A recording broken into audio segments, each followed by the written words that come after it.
రమణీపేట గ్రామం ఏపీఐసి కాలనీలో అడబాల ట్రస్ట్ ఆధ్వర్యంలో అంతర్జాతీయ దంత వైద్యుల దినోత్సవం ఘనంగా జరిగింది. ఈ సందర్భంగా ప్రముఖ దంత వైద్యులు, జాతీయ అవార్డు గ్రహీత డాక్టర్ అడ్డాల సత్యనారాయణ మాట్లాడుతూ, మనం తీసుకునే ఆహారం జీర్ణం కావాలంటే దంతాలు ముఖ్యమని అన్నారు. దంతాల సంరక్షణపై ప్రతి ఒక్కరికి అవగాహన ఉండాలి అనేది అంతర్జాతీయ దంత వైద్యుల దినోత్సవ లక్ష్యమని అన్నారు.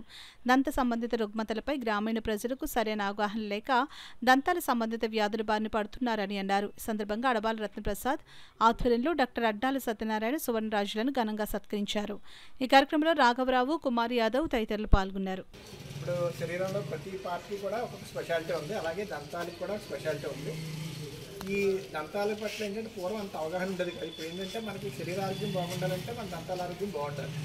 అందుకే దంతాలలో మన నోటి ద్వారా వచ్చే రకరకాల జబ్బులు మన శారీరక అవయవాలకు కూడా తాకే అవకాశం ఉంది. నోటు శుభ్రంగా లేకపోతే మనకి హార్ట్ మీద కానీ ఈ లంగ్స్ మీద కానీ అన్నిటి మీద కూడా వెళ్ళే ఉంది. అందుకే నోటు శుభ్రంగా ఉంటే మన శారీరక ఆరోగ్యం కూడా బాగుంటుంది. ప్రతిరోజు కూడా ఉదయం రాత్రి బ్రష్ చేసుకోవటం, అలాగే ఏంటన్నా కూడా పుట్టులను చూసుకోవటం, ఒక సమతుల్యమైన ఆహారం తీసుకోవటం, ఇటువంటి జాగ్రత్తలు తీసుకుంటే మన దంతాలు మనకు బాగుంటాయి. మరి ఈ అవకాశం ఇచ్చిన అడబాల ట్రస్ట్ వారికి ధన్యవాదాలు.